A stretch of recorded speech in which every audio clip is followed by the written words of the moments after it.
Bonjour, bienvenue à l'auditorium de la Maison de la Radio. Nous allons parler de Rachmaninov, nous allons entendre du Rachmaninov, nous allons comprendre et je l'espère aimer Rachmaninov. Alors Rachmaninov, déjà ces 4 syllabes, quand on les dit à un mélomane, c'est une promesse de frisson, de romantisme, de sentiment. Et tout de suite, on pense aux œuvres pour piano. Les virtuoses jouent les études tableaux, les amateurs préfèrent les préludes et les amoureux du monde entier s'embrassent au son de l'un des 4 concertos pour piano. Oui, mais Rachmaninov n'était pas que compositeur, c'était aussi un des plus grands pianistes du XXe siècle. Mais il n'a pas écrit que pour le piano. Il a écrit pour la voix une centaine de mélodies, 4 opéras. Et puis aussi, Rachmaninov était chef d'orchestre. Et il a écrit de magnifiques œuvres pour orchestre, 3 grandes symphonies et les danses symphoniques, l'œuvre à laquelle nous nous intéressons maintenant. Sa dernière œuvre, son testament musical, écrit quelques années avant sa mort, il disait « Ma dernière étincelle ».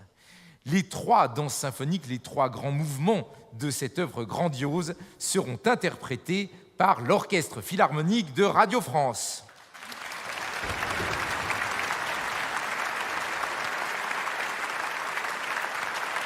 Et c'est le jeune chef Joshua Weilerstein qui dirigera l'orchestre.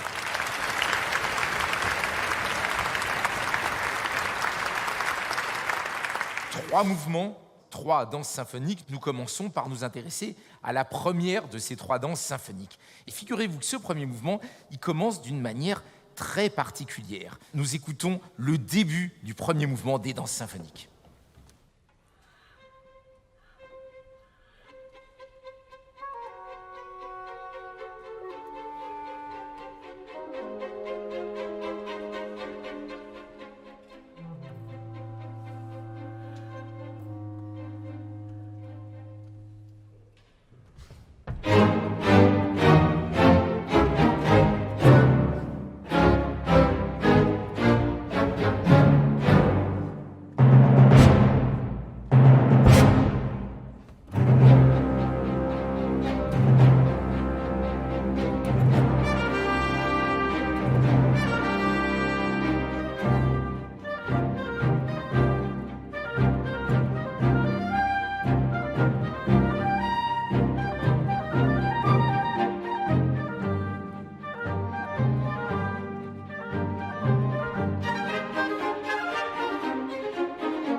Vous entendez les violons ? Ton, ton, ton, ton, ton, ton. Ils terminent comme ils avaient commencé. Alors au début, peut-être comme moi, vous avez été frappé par ces quelques mesures très mystérieuses, et puis tout d'un coup, tout l'orchestre, un thème de 16 accords très puissant. On peut penser que c'est juste un effet théâtral. Finalement, Rachmaninov connaît son métier de compositeur. Il se dit qu'en faisant entendre un peu de son très doux, juste quelques bribes de vent, et tout de suite après la pleine puissance de l'orchestre, il va tout de suite saisir son auditoire. Mais je crois que c'est plus profond que ça. En quelque sorte, j'ai l'impression qu'on est comme dans une sorte de monde indéterminé au début. Pour moi, vous savez, c'est ce qu'on raconte sur la formation de l'univers, c'est une sorte de soupe cosmique. Et puis, sur les pam-pam, pam-pam des violons, on entend un motif qui va être le motif principal de tout le mouvement. Tagadam, tagadam, tagadam, tagadam. Corps anglais, clarinette, le basson et la basse.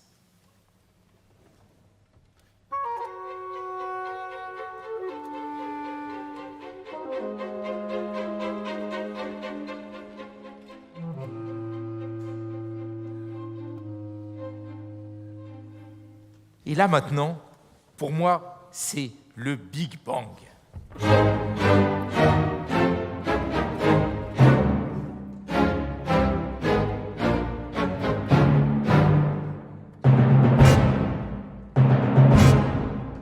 Ces 16 accords ont électrisé tout l'orchestre et le mouvement va démarrer. Mais toujours avec ce motif que j'appelle tagadam, qu'on vient d'entendre.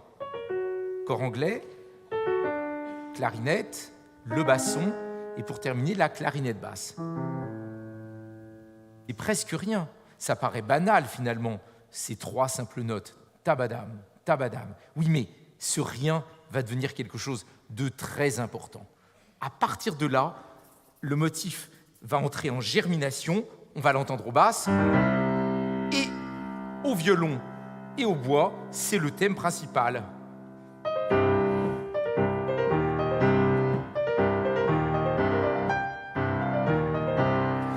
Et maintenant, nous pouvons entendre, à base de ce petit arpège de 3 notes, tout le premier thème, le thème principal du mouvement.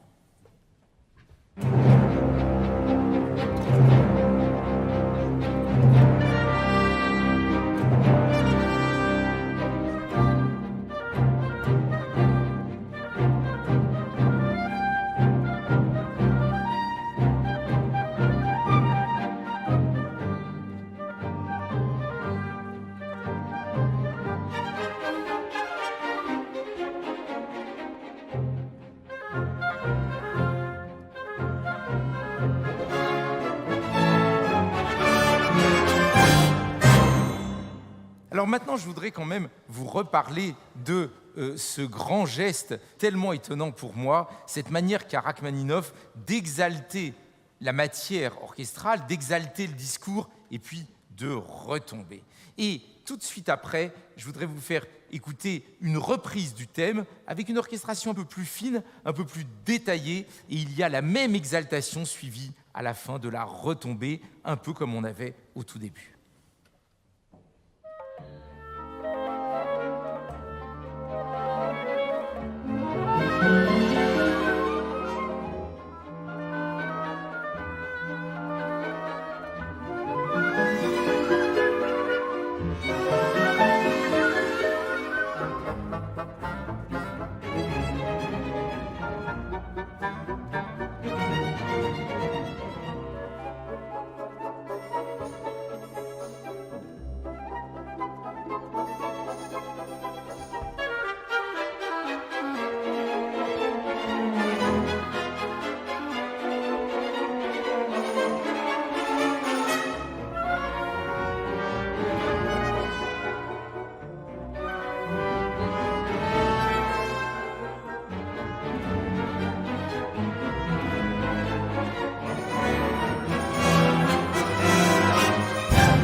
La structure habituelle d'une danse, c'est qu'on entend en général d'abord quelque chose de rapide, et puis il y a une partie pour se détendre, une partie centrale, et puis on termine en reprenant l'énergie du début. Maintenant, nous sommes donc au centre de cette première danse symphonique. Et place à la mélodie, mais pas n'importe quelle mélodie. On a l'impression que Rachmaninov a été puiser cette mélodie tout au fond des vieilles légendes de la Russie ancienne, et il va confier cette mélodie, enfin en tout cas la première fois qu'on va l'entendre, au saxophone. Alors le saxophone n'est pas un nouvel instrument, hein, nous sommes en 1940, mais tout de même, ça n'est pas si habituel que ça d'entendre du saxophone au sein d'un orchestre symphonique. Alors, on écoute tout de suite Clément nous jouer cette si belle mélodie.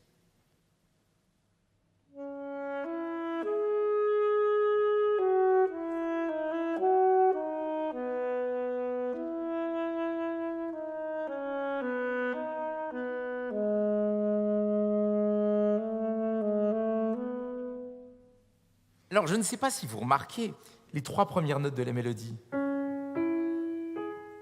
Finalement, c'est toujours notre tabadam, mais dans l'autre sens. Le tabadam, c'était tabadam, tabadam, et là, c'est ta-da-da.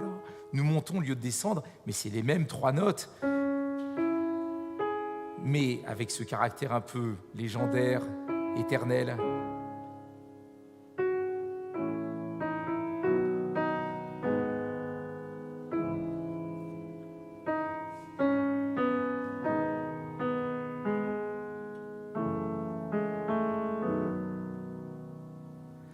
Et la mélodie du saxophone est maintenant jouée par les violons, les violoncelles, avec un très bel accompagnement, romantisme.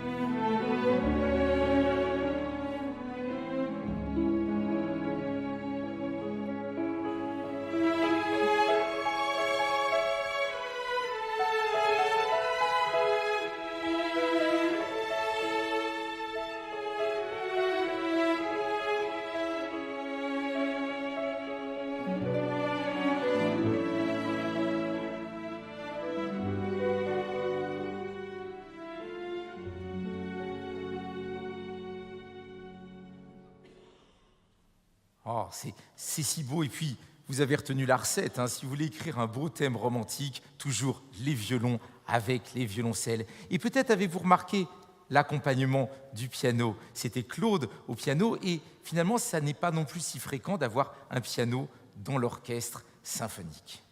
Alors, évidemment, ce grand épisode romantique qui a commencé avec le thème de saxophone repris par la suite de manière romantique par les cordes, n'a qu'un temps. Il faut bien que l'énergie reprenne le dessus. Après tout, c'est quand même le premier mouvement. Alors là, c'est très intéressant parce qu'il va y avoir une grande transition. Et à partir de quoi Rachmaninov construit-il sa transition ? Eh bien, à partir du thème d'accord. Vous vous souvenez le thème d'accord ? J'ai parlé de Big Bang tout à l'heure, celui qui électrisait au début le mouvement.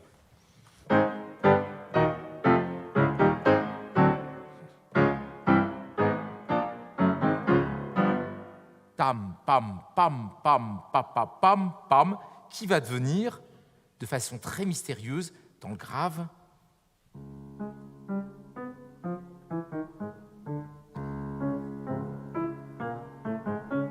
et à partir de cette énergie souterraine venue du thème d'accord, petit à petit, toute la musique se recompose et toute l'énergie revient. Transition.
Gloire sur un accord majeur, recomposition, transition, le thème d'accord a permis, comme finalement au tout début du mouvement, de ressaisir tout l'orchestre. Et peut-être avez-vous remarqué le retour du tabadam.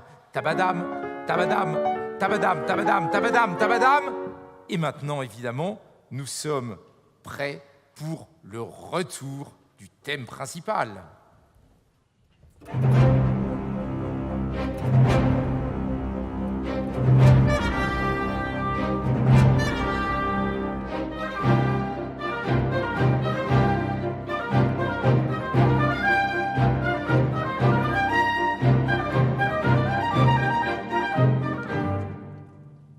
Une fois que le thème principal est revenu, il se passe quelque chose d'extrêmement inattendu. Rachmaninov a l'idée de faire entendre un thème, mais un thème qu'il a composé 45 ans plus tôt, lors de sa première symphonie. Une œuvre qu'on a longtemps cru perdue et qu'on a reconstituée après la mort de Rachmaninov. Rachmaninov avait 22 ans. Il écrit sa première symphonie, Elle est jouée 2 ans plus tard. C'est un échec, ça ne plaît pas aux critiques, ça ne plaît pas à ses collègues, ça ne plaît pas au public, et Rachmaninov va entrer dans une dépression assez profonde pendant plusieurs années. Eh bien, il reprend un des thèmes les plus importants du premier mouvement et il va s'en servir pour conclure sa première danse symphonique. Alors, je vous joue ce thème qui est donc assez sombre dans le mode mineur.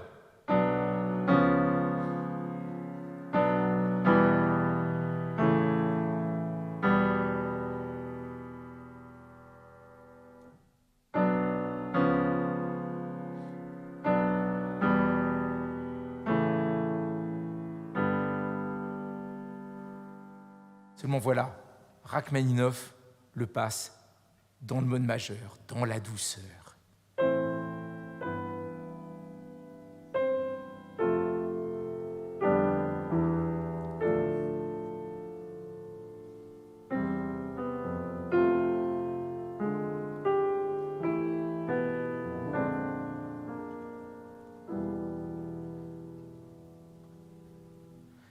Il faut entendre ce thème par les cordes.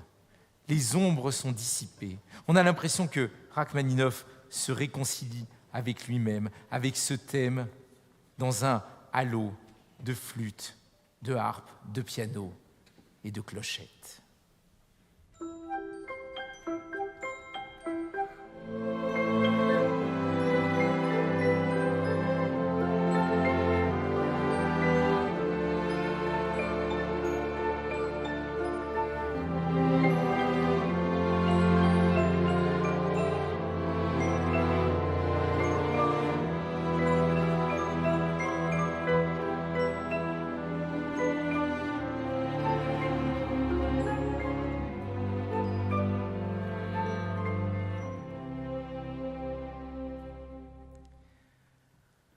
Maintenant, je vous propose d'écouter d'un bout à l'autre cette première danse symphonique. Vous en suivrez bien les différents épisodes. D'abord, l'introduction mystérieuse avec le petit thème d'arpège, ta-da-da, ta-da-da.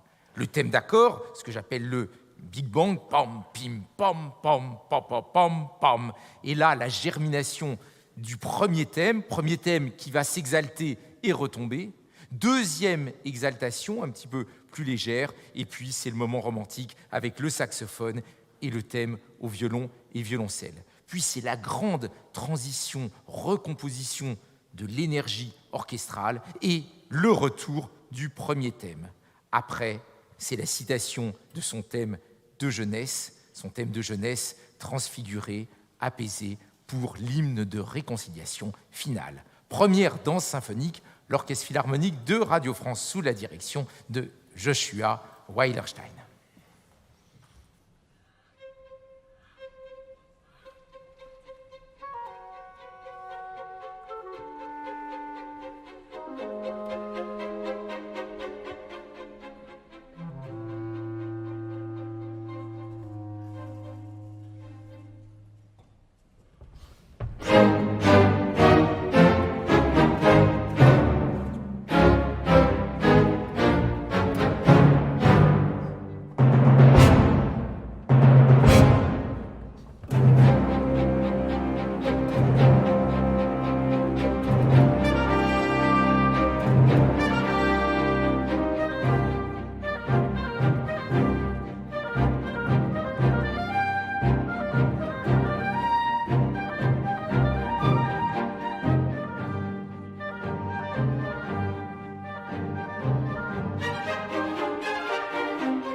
La seconde danse symphonique de Rachmaninoff est une valse. Oui, mais pas une valse normale.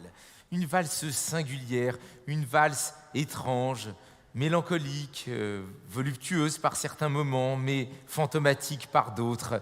Une valse ponctuée de fanfares lugubres et de guirlandes de bois qui fuient comme des oiseaux. Alors, en écoutant cette deuxième danse symphonique, moi j'ai toujours l'impression, d'entrer en quelque sorte dans l'âme de Rachmaninoff. Alors il faut toujours prendre des précautions quand on parle de la vie d'un grand compositeur ou d'un grand artiste, parce qu'il n'y a pas forcément de rapport entre la vie de quelqu'un et son œuvre.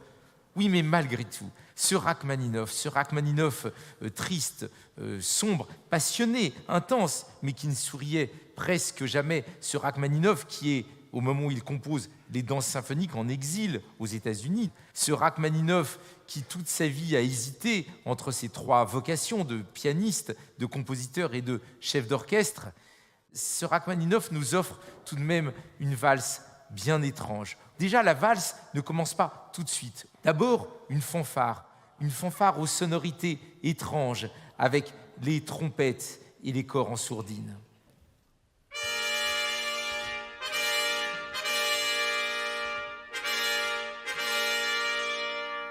Puis tout l'orchestre accorde en pizzicato, comme une grande guitare triste pour nous faire le rythme fondamental de la valse à trois temps.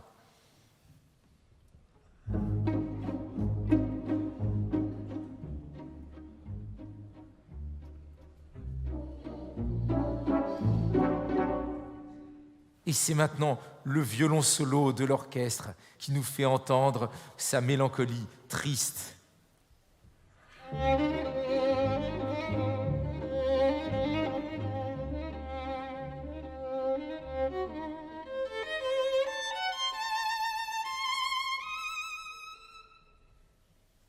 Et maintenant, le thème de la valse triste partagé entre le cor anglais de Stéphane et le hautbois de Hélène. Attention, le hautbois et le cor anglais, c'est presque le même instrument. Un cor anglais, c'est un hautbois grave. Alors ça commence dans le grave, donc c'est plutôt le cor anglais, c'est Stéphane. Et puis au moment où le thème passe dans l'aigu, il est pris en relais par le hautbois d'Hélène.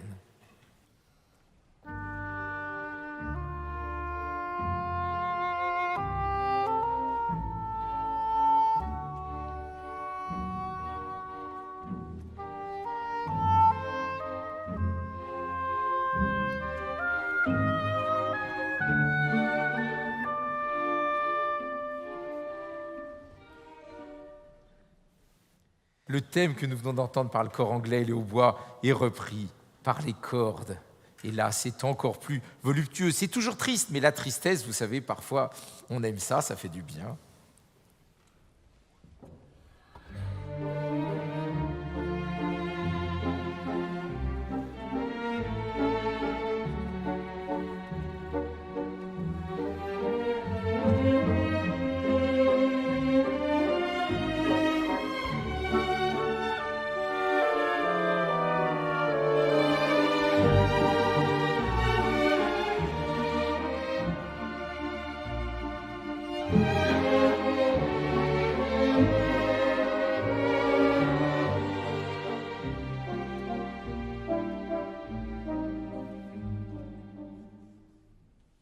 Avant chaque grande partie, il y a toujours le retour de la fanfare. Vous vous souvenez, la fanfare du début, un peu étrange, avec les trompettes et les corps. Maintenant, ça va être trompette et trombone, donc un tout petit peu plus fort, et ça va donner le signal que nous changeons de partie.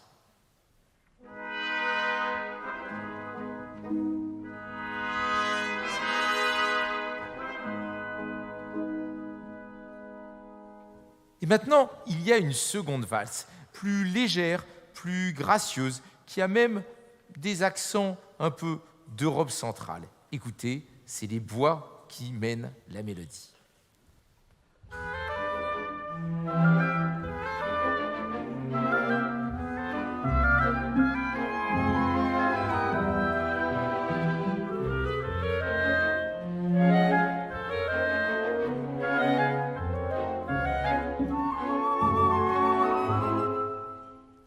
On a l'impression que tout va bien, mais vous l'avez compris, chez Rachmaninoff, quand ça va bien, ça ne va pas bien très longtemps.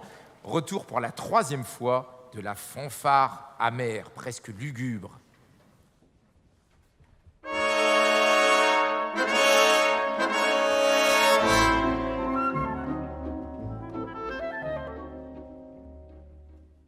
Tout à l'heure, je vous avais parlé des guirlandes de bois comme des oiseaux. On vient d'en avoir un exemple. Vous avez remarqué d'ailleurs que je dis retour de la fanfare, mais à chaque fois, elle est un peu différente. Ce n'est pas les mêmes accords, ce n'est pas la même orchestration. Il y a quelque chose de très subtil dans cette musique. Donc, nous arrivons à la troisième partie du mouvement, avec le retour de la première valse. Mais comme dans le premier mouvement, il va y avoir une grande exaltation.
Je vous l'avais dit, chez Rachmaninoff, rien n'est stable. Nous avons retrouvé la première valse triste, mais on a l'impression que le chagrin n'était pas complet. Là, vraiment, il a été jusqu'au bout de sa peine. D'ailleurs, tout de suite après, il y a un retour de la seconde valse, de la valse gracieuse, mais elle aussi est devenue plus instable, plus étrange.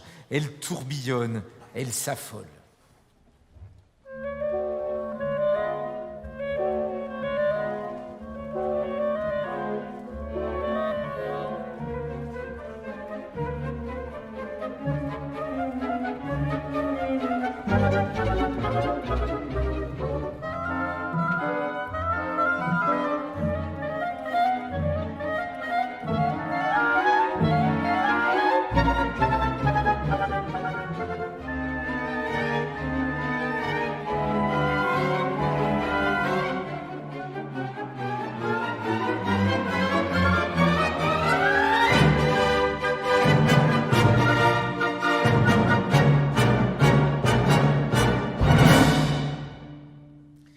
Au fond, rien n'est clair, rien n'est stable chez Rachmaninoff. Le repos est toujours suivi de l'inquiétude, la tristesse de la joie et la joie de la tristesse, l'exaltation de la dépression. D'ailleurs, tout ce mouvement a une ambiguïté fondamentale. D'habitude, si on pense à une symphonie, il y a parfois au centre de la symphonie un beau mouvement lent, mélancolique, triste, expressif, ou alors il y a ce qu'on appelle un scherzo, un mouvement animé, un mouvement plutôt léger, notamment dans son orchestration. Or là, au fond, on hésite entre les deux. Ce que nous venons d'entendre, ça serait plutôt du genre scherzo. D'ailleurs, la toute fin du second mouvement fait penser à une fin de scherzo. Mais d'un autre côté, comme il y a cette valse triste, on peut penser également à un mouvement lent. Et puis, l'ambiguïté des sentiments, mais qui rend cette musique si attachante. Qu'est-ce que viennent faire ces fanfares étranges qui marquent le début des trois parties de ce si beau mouvement? Cette mélancolie, mais qui se passionne et qui s'intensifie. Enfin bref, il y a là une finesse dans l'expression du sentiment intérieur qui est vraiment unique. Nous écoutons maintenant la deuxième danse symphonique de Rachmaninoff, l'Orchestre Philharmonique de Radio France, sous la direction de Joshua Weilerstein.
La troisième danse symphonique de Rachmaninoff est une véritable danse macabre. Ah, mais c'est vrai, le fantastique, c'est très important en Russie. Souvenez-vous, Une nuit sur le Mont Chauve de Moussorgsky, également pour orchestre, ou les danses fantastiques de Shostakovich, ou encore, je ne sais pas moi, L'Oiseau de Feu, le magnifique ballet de Stravinsky avec la fameuse danse infernale du roi Katchaï. Enfin bref, il y a une grande tradition du fantastique chez les compositeurs russes. Mais alors vous savez, une danse macabre, ça ne se passe pas n'importe où, ça ne se passe pas au café d'en face. Non, je vous emmène maintenant au cimetière.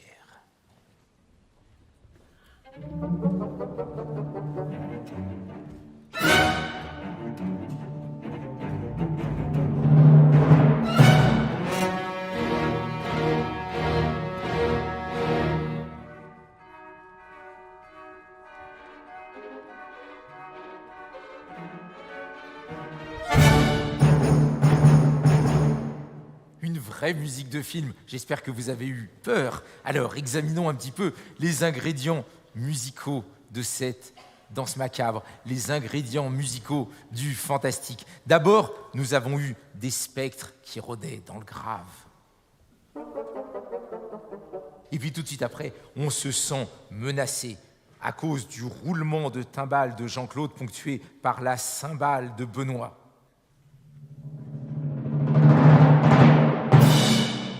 Et nous tremblons et nous pensons à la mort en écoutant aux flûtes et aux cloches les 12 coups de minuit.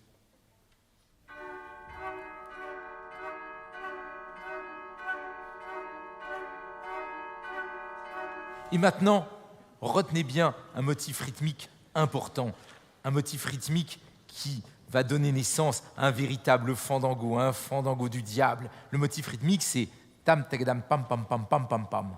Tan tagadam pam pam pam pam pam pam. Vous savez, souvent, à la base d'un mouvement, il y a un noyau rythmique. Vous vous souvenez que dans le premier mouvement, c'était le tabadam, tabadam. Là, c'est le rythme du fandango. Tan tagadam tan tan tan tin tan tan. Fandango du diable.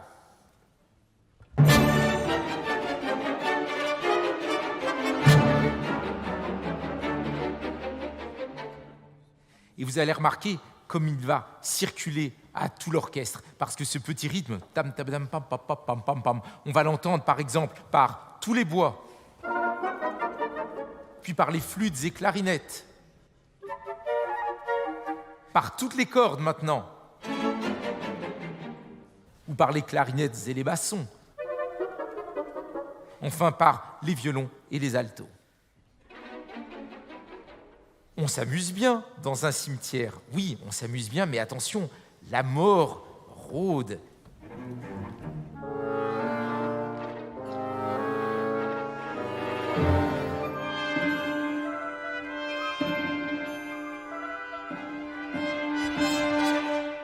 Et maintenant, un nouveau thème, un thème qui est très important chez tous les romantiques et également chez Rachmaninoff, le thème du dies irae. Qu'est-ce que c'est que le dies irae? Non seulement Rachmaninoff s'en sert au moins 5 fois au cours de sa carrière de compositeur, et il s'en sert notamment par exemple dans la Rhapsodie sur un thème de Paganini ou dans L'Île des Morts, mais avant lui, il y a eu Berlioz dans la symphonie fantastique, Liszt dans sa danse macabre, il y a eu Saint-Saëns dans sa danse macabre également pour orchestre. Au fond, on voit toujours les romantiques du côté du sentiment. Vous savez, comme quand on dit une ambiance romantique dans un restaurant et on voit le dîner d'amoureux avec les chandelles et les lumières tamisées. Mais le romantisme, ce n'est pas seulement le sentiment, c'est aussi la présence de l'arrière-monde, le fantastique, la porte ouverte sur un autre monde, la porte ouverte sur l'au-delà. Alors le thème du Dies Irae provient d'une séquence, d'une messe de Requiem. C'est une séquence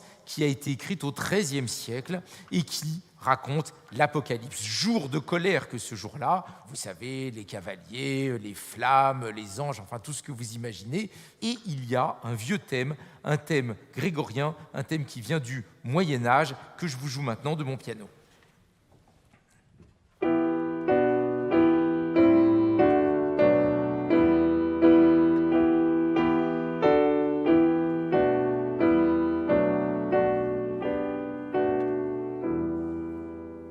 Même j'y pense, On va le chanter tous ensemble, si vous en êtes d'accord.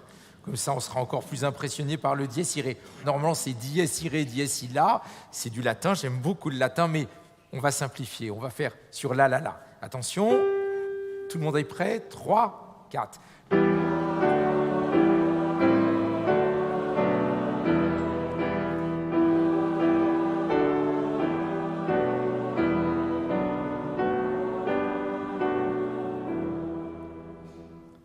Oh, c'est magnifique, bravo!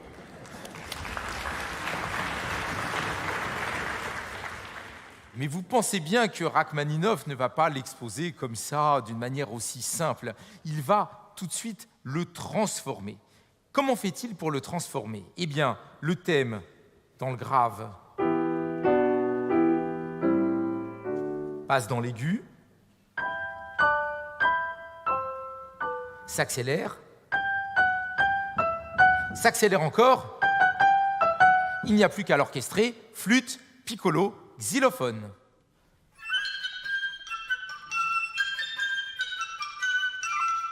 L'idée du xylophone, il l'a piquée à Saint-Saëns, parce que dans sa danse macabre, Saint-Saëns a été le premier à avoir l'idée d'utiliser le xylophone, vous savez, cet instrument à baguette, composé de lamelles de bois, pour, en quelque sorte, figurer les os des danseurs qui s'entrechoquent. Mais enfin, dans un cimetière, les danseurs, c'est des squelettes. Mais le dies irae n'est pas entendu que dans l'aigu de l'orchestre. On le retrouve aussi dans le grave, et là, j'ai l'impression d'une sorte de piétinement sur le dies irae.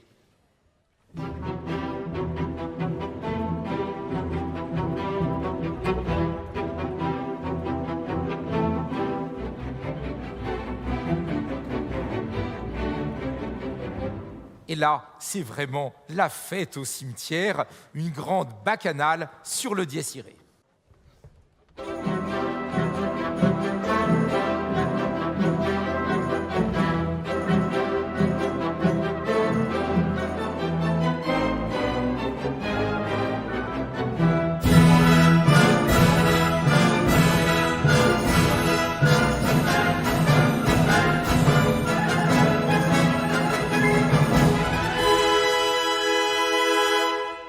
Je peux vous révéler maintenant quelque chose. Vous vous souvenez, à la fin du premier mouvement, l'hymne de réconciliation, c'était le moment où les cordes, dans la douceur et dans le mode majeur, reprenaient le fameux thème de la première symphonie que Rachmaninov avait écrit 45 ans plus tôt, donc quand il avait 22 ans. Eh bien, ce thème était déjà un thème tiré du dies irae. Tenez, je vous le remets en mémoire.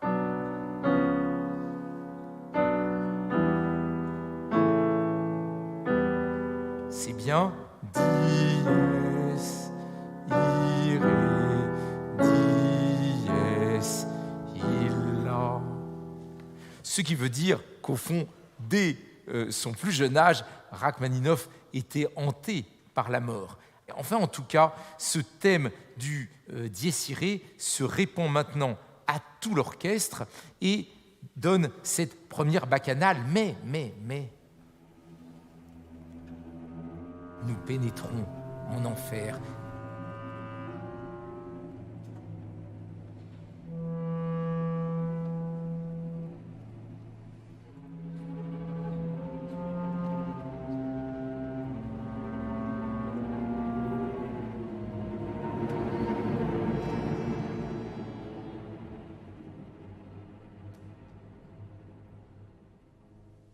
Les trémolos des cordes, vous avez entendu aussi cette note un peu cuivrée, et puis la clarinette dans le grave de l'orchestre. Maintenant, le gémissement des âmes damnées, c'est au violon.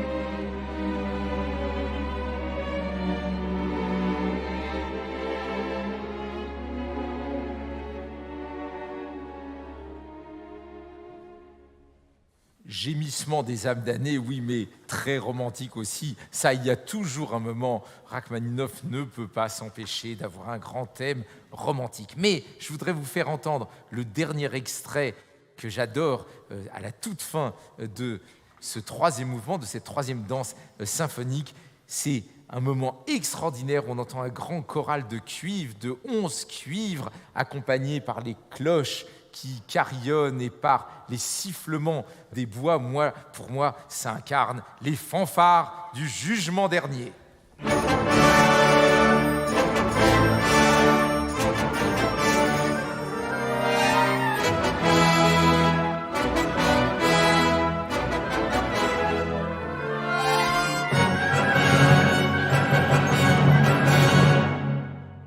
Ce n'est pas sur cette fanfare que j'appelle la fanfare du jugement dernier que Rachmaninoff termine le mouvement.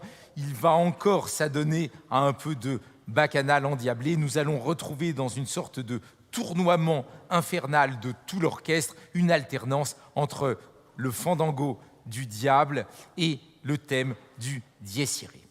Avant que nous n'écoutions en entier ce troisième mouvement que j'ai nommé Danse macabre, eh bien, il nous reste peut-être 3 énigmes. La première énigme, c'est celle de ce compositeur né au XIXe siècle, mais qui, alors qu'il prend connaissance de musique de compositeurs comme Bartók, Stravinsky, Schoenberg, Webern, continue à écrire une musique qui appartient tout de même au monde romantique. Alors on peut penser qu'il était un peu passéiste, un peu désuet. Et c'est vrai que Rachmaninoff n'aimait pas tout du monde moderne. Par exemple, Rachmaninoff n'aimait pas l'invention de la radio, il était contre la radio. Pourquoi ? Parce qu'il disait « les gens vont pouvoir écouter de la musique installés confortablement dans leur fauteuil en sirotant du whisky ». Or, la musique, pour lui, c'était de la tension, de la passion, c'était quelque chose de brûlant. Oui, mais d'un autre côté, presque toute l'industrie du film aux États-Unis a pillé Rachmaninoff. Il y a même un style, le style hollywoodien de la musique du film, qui vient directement de Rachmaninoff. C'est donc que Rachmaninoff était aussi par un autre aspect en prise directe avec le XXe siècle. Deuxième énigme, pourquoi est-ce que la pièce s'intitule « Danse symphonique » ? Au tout début, Rachmaninoff avait intitulé son œuvre « Danse », tout simplement.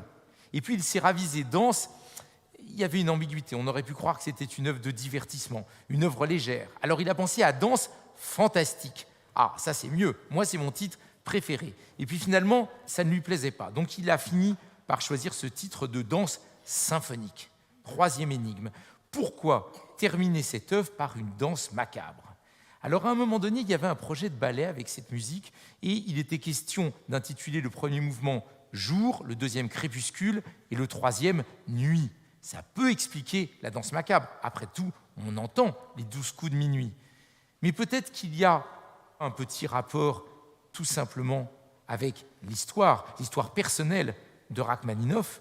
Il est quelques années avant sa mort, peut-être qu'il pressent sa mort prochaine, et peut-être que c'est pour ça qu'il évoque, même sous la forme d'une danse macabre, la mort dans ce dernier mouvement.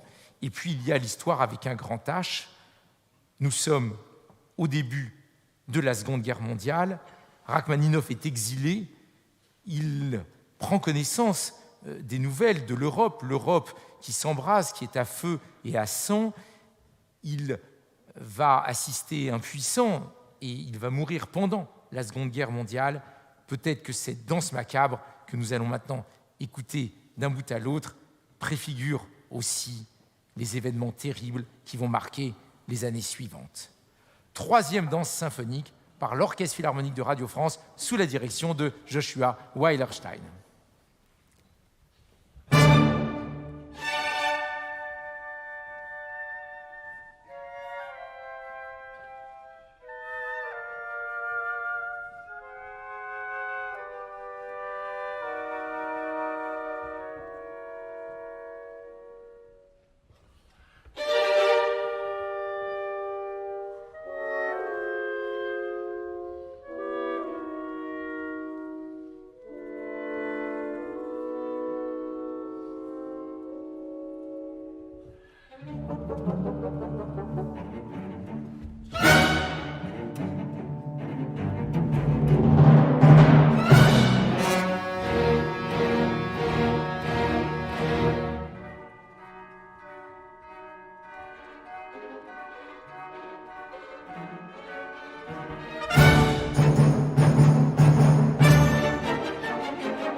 Thank